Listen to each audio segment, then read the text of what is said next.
जब भगवान सबों की दृष्टि से परे चले गए तो उन्होंने अपने आदि नित्य रूप में ऐसा किया जैसे कि इस श्लोक में कहा गया है।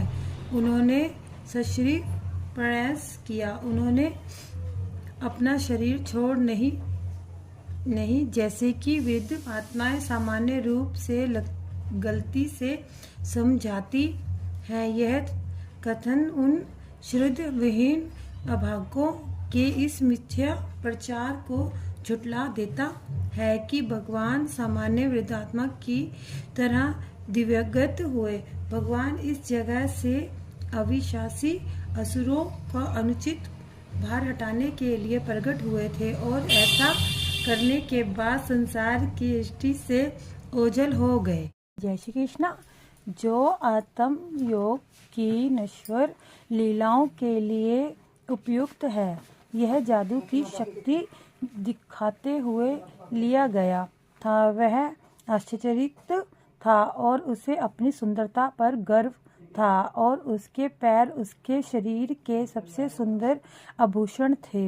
यतः उनका क्षत्र स्वरूप नश्वर संसार लीला उपायिक लीला क्रीड़ा के लिए उपयुक्त स्वयं योग्य माया ब्रह्म आंतरिक शक्ति की ताकत दिखाता है। अभिव्यक्ति के लिए गृहतम पता चला विस्मय अध्याय अपना F और सौभाग्य रीति के धनी का परम सर्वोच्च पद गतव्य आभूषण भूषण अंगम आभूषणों का। भगवान अपनी अंतर्गत शक्ति योगमाया के द्वारा मर्त्यलोक में प्रकट हुए। वे अपने नित्य रूप में आए जो उनकी लीलाओं के लिए उपयुक्त है। ये लीलाएं सबों के लिए आश्चर्यजनक थी, यहाँ तक कि उन लोगों के लिए भी जिन्हें अपने ऐश्वर्य का गर्व है, जिसमें वैकुंठपति के रूप में भगवान का स्वरूप भी सम्मिलित है। इस तरह उनका श्री कृष्ण का दिव्य शरीर समस्त आभूषणों का आभूषण है। तात्पर्य: वैदिक स्थानों के अनुसार नियमों चैतन्य नाम भगवान भौतिक जगत में समस्त ब्राह्मणों के भीतर के अन्य सारे जीवों की अपेक्षा अधिक उत्कृष्ट है। वे समस्त जीवों के प्रधान हैं। धन, बल, यश, सौंदर्य, ज्ञान अथवा त्याग के क्षेत्र में ना तो कोई उनके समकक्ष है, ना उनसे बढ़कर है। जब भगवान कृष्ण इस ब्रह्मांड में थे तो वे मनुष्य प्रतीत होते थे, क्योंकि वे मर्त्यलोक की अपनी लीलाओं के लिए उपयुक्त रूप में प्रकट हुए थे। वे मानव समाज में अपने चतुर्भुजी वैकुंठ स्वरूप में प्रकट नहीं हुए, क्योंकि यह स्वरूप उनकी लीलाओं के उपयुक्त न होता। किंतु मनुष्य के रूप में प्रकट होते हुए भी कोई व्यक्ति विविध पंडितों में से किसी एक में भी ना तो उनके तुल्य था, ना है। हर व्यक्ति इस जगत में अपने ऐश्वर्य के प्रति न्यूनतम गर्वित रहता है, किंतु जब भगवान कृष्ण मानव समाज में थे तो वे ब्रह्मांड में अपने समस्त समकालीन व्यक्तियों से बढ़कर थे। जब भगवान की लीलाएं मनुष्य को हष्टिगोचर होती हैं तो वे प्रकट कहलाती हैं, और जब वे हष्टिगोचर नहीं होती तो अप्रकट कहलाती हैं। वस्तुएं भगवान की लीलाएं कभी नहीं रुकती। जिस तरह सूर्य कभी आकाश को नहीं छोड़ता, सूर्य सदैव आकाश में सही कक्षा पर बना रहता है, किंतु हमारी स्मृति दृष्टि में वह कभी दिखता है तो कभी ओझल रहता है। इसी तरह भगवान की लीलाएं सदैव किसी न किसी ब्रह्मांड में चलती रहती हैं। जब कृष्ण द्वार के दिव्य धाम से अंतर्धान हो गए तो यह वहाँ के लोगों की आँखों से उनका ओझल होना था। इससे यह भ्रम नहीं होना चाहिए कि उनका दिव्य शरीर जो मुरलीलोक की लीलाओं के लिए उपयुक्त था, वैकुंठ लोक में उनके विभिन्न अंशों से किसी तरह निकृष्ट था। भौतिक जगत में प्रकट होने वाला उनका शरीर इस बात में सर्वोत्कृष्ट है कि मृतलोक में उनकी लीलाएं वैकुंठ लोक में प्रदर्शन उनकी कृपा से बढ़कर है। वैकुंठ लोक में भगवान मुक्त या निमुक्त जीवों के प्रति ही दयालु होते हैं, किंतु मर्याद जगत की अपनी लीलाओं में वे उन प्रतिमात्माओं पर भी दयालु होते हैं जो नित्य वृद्ध हैं। मृतलोक में अपनी अंतर्गण शक्ति या योग माया के द्वारा प्रचित पृष्ठ ऐश्वर्य वैकुंठ लोक तक में दुर्लभ है। उनकी समस्त लीलाएं किसी भौतिक शक्ति द्वारा नहीं, अपितु आध्यात्मिक शक्ति द्वारा प्रदर्शित की गई थी। वृंदावन में उनकी रास लीला की अनुपमता तथा 16,000 पत्नियों के साथ उनका गृहस्थल जीवन वैकुंठ में नारायण के लिए भी आश्चर्यजनक है और इस मार्यलोक के अन्य जीवों के लिए भी निश्चित रूप से ऐसा ही है। उनकी लीलाएं भगवान के अन्य अवतारों के लिए भी यथा श्री राम, नरसिंह तथा वराह के लिए भी आश्चर्यजनक है। उनका ऐश्वर्य इतना सर्वोत्कृष्ट था कि उनकी लीलाओं की प्रशंसा वैकुंठ के स्वामी द्वारा भी की गई, जो कि स्वयं भगवान कृष्ण से भिन्न नहीं है। राजसूय यज्ञ में धर्मपुत्र को देखकर तीनों लोग प्रसन्न हुए। हालांकि राजा कटरी ने सोचा कि निर्माता अब इस दुनिया में चला गया है और वह सर्जन की प्रकृति में कुशल था।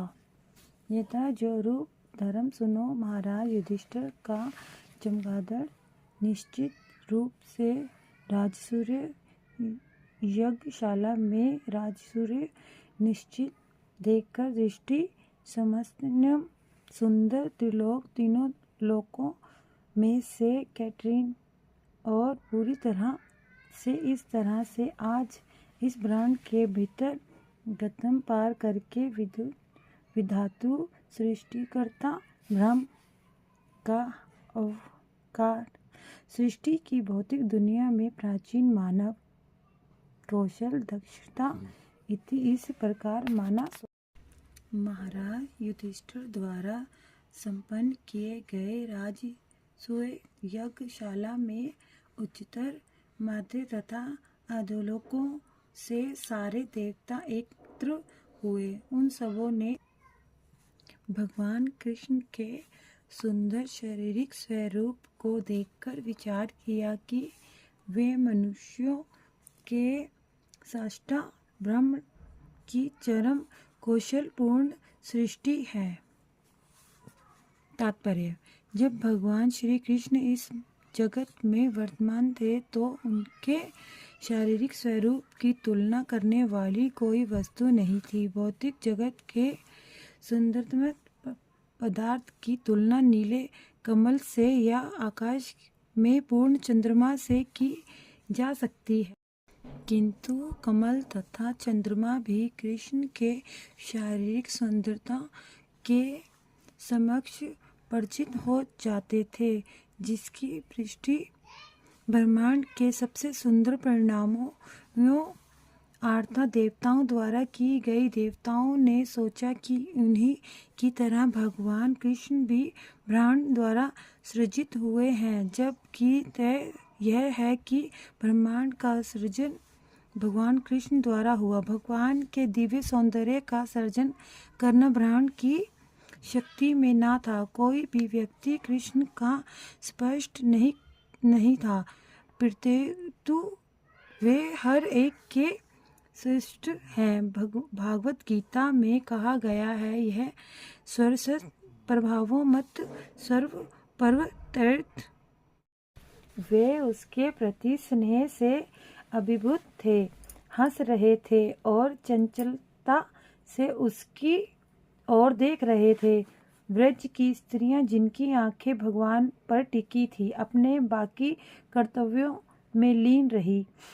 यथा किसका जुनून लगाव प्लुत बढ़ाया हुआ है, हंसी रस परिहास लीलाएं अवलोकन चितवन प्रतिबल से प्राप्त धीरे भी मानव व्यक्ति व्रज स्त्री व्रज के बाल अनुसार आँखों से वह किया गया अनुसरण किया जा रहा है। धीरे वृद्धि से अवत्सुत चुपचाप बैठी रही। किल इसमें कोई संदेह नहीं। गतिविधियां ग्रह हंसी विनोद तथा देखा देखी की लीलाओं के पश्चात व्रज की बालाएं कृष्ण के चले जाने व्यथित हो जाती। वे अपनी आँखों से उनका पीछा करती थी, अतः वे हतवृद्धि होकर बैठ जाती और अपने घरेलू कामकाज पूरा न कर पाती। तात्पर्य: वृंदावन में अपनी बाल्यावस्था में भगवान कृष्ण समस्त सारी बालाओं को दिव्य प्रेमवश छेड़छाड़ करने के लिए प्रख्यात थे। उनके प्रति कृष्ण का प्रेम इतना प्रगाढ़ था कि उस आनंद की कोई तुलना नहीं है, और व्रज बालाएं उन पर इतनी अनुरक्त थी कि ब्रह्मा तथा शिव जैसे महान देवताओं के भी स्नेह से बढ़कर उनका स्नेह था। भगवान कृष्ण ने अंत में गोपियों के दिव्य स्नेह के समक्ष अपनी पराजय स्वीकार की और घोषित किया कि वे उनके विशुद्ध स्नेह से कभी क्षण नहीं हो सकते। यद्यपि गोपियों भगवान के तंग करने के व्यवहार पर व्यथित प्रतीक होती थी, किंतु जब कृष्ण उन्हें छोड़कर जाते तो वे इस विरह को न सह सकती और अपने नेत्रों तथा मन से उनका पीछा करती थी। वे इस स्थिति से इतनी सतबद्ध हो उठती कि वे अपने घरेलू कामकाज पूरा न कर पाती। युवकों तथा युवतियों के माध्य प्रेम व्यवहार में भी कोई उनसे आगे न बढ़ सकता। शास्त्रों में कहा गया है कि भगवान स्वयं कभी भी वृंदावन की सीमा से बाहर नहीं जाते। वे वहाँ के निवासियों के दिव्य प्रेम के वशीभूत होकर निरंतर वहाँ रहते जाते हैं।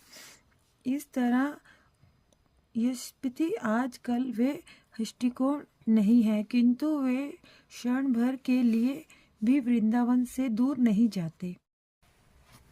वह उन लोगों के प्रति दयालु हैं जो अपने क्षतिपूर्ण रूप में अन्य रूप धारण करना शुरू कर रहे हैं। परवरेश का स्वामी एक महान दंश के साथ है। जिस प्रकार अजमेर से अग्नि का जन्म होता है, उसी प्रकार भगवान का जन्म होता है। स्वयं शांत रूपेशु अपने शास्त्रपूर्ण भक्तों के प्रति इतर अन्य भक्त अपने गुणों के अनुसार अभ्यर्थम सताया जा रहा है।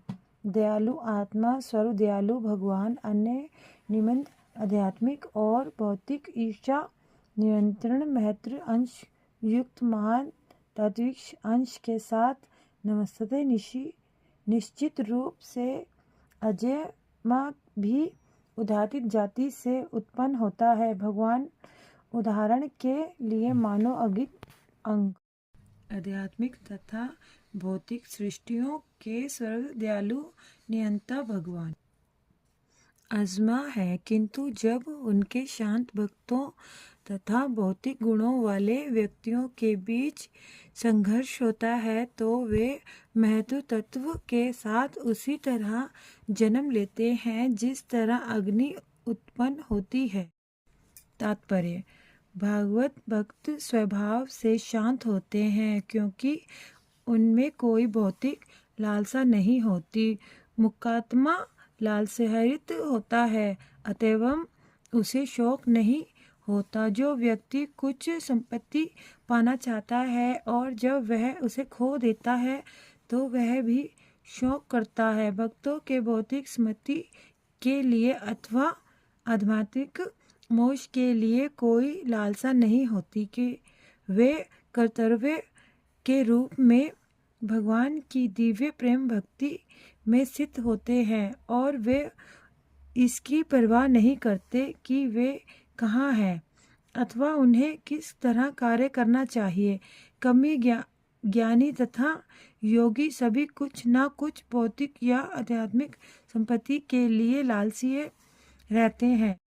कर्मीजन भौतिक संपत्ति चाहते हैं, ज्ञानी तथा योगीजन आध्यात्मिक संपत्ति चाहते हैं, किंतु भक्तगण कोई भौतिक या आध्यात्मिक संपत्ति नहीं चाहते। वे भौतिक अथवा आध्यात्मिक लोगों में कहीं भी भगवान की इच्छानुसार केवल उनकी सेवा करना चाहते हैं और भगवान ऐसे भक्तों के प्रति सदैव ही विशेष रूप से ही दयालु रहते हैं। कर्मियों, ज्ञानियों तथा योगियों की प्रकृति के गुणों में विशेष प्रवृत्तियां होती हैं, अतएव वे इतर या अभक्त कहलाते हैं। ये इतरजन, जिनमें योगी भी शामिल हैं, कभी कभी भक्तों की सताए हैं। महान योगी दुर्वास मुनि ने महाराज अम्बरीश को इसलिए सताया कि वे भगवान के महान भक्त थे।